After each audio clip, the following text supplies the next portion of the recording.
Masa tu saya dalam umur 24 tahun. Saya cuba-cuba dengan ikut dengan apa ahli jemaah tabligh kan. Saya ikut. Jadi saya suka pada benda-benda yang berkaitan dengan agama ya. Jadi saya ingat dalam bulan puasa lah.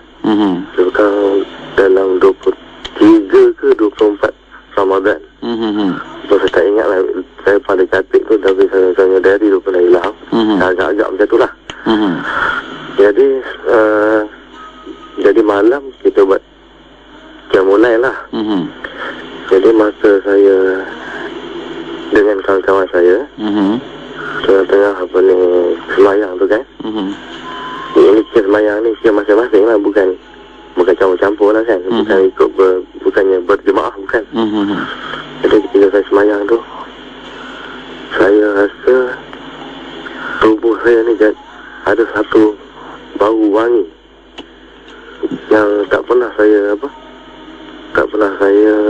alami lah.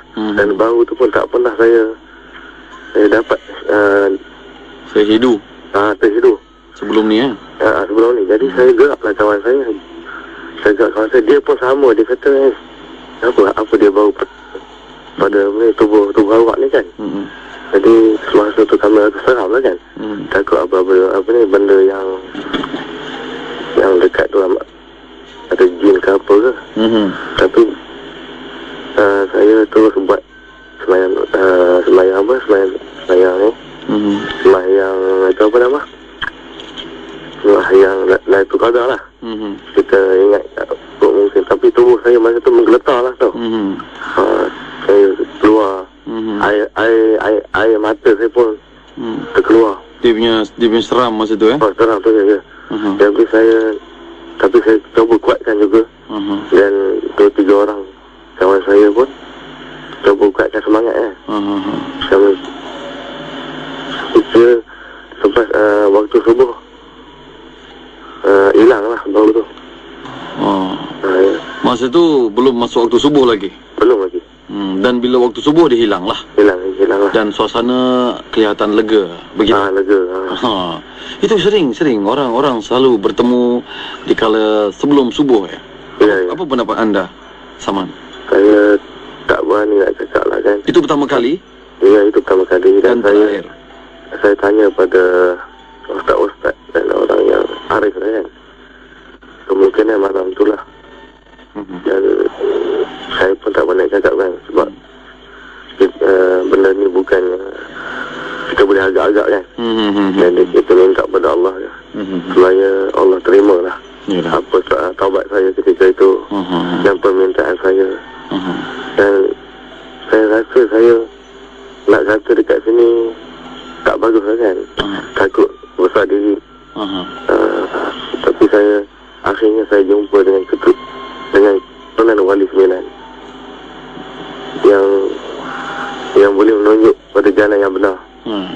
Sekarang ni lah umur saya 40, saya telah bertemu dengan yang agama yang kita bawa ni kan.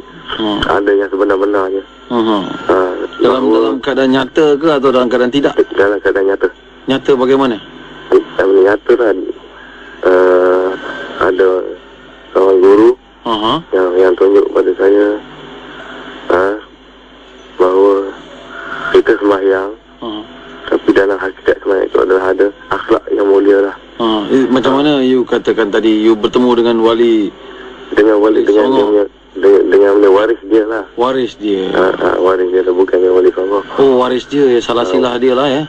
Ya. Jumpa Ya, jumpa. Dia sebenarnya ini cakap dekat radio ni tak bagus lah kan. Tapi wali-wali ni yang kita tahu bahawa dia tidak mati. Ya.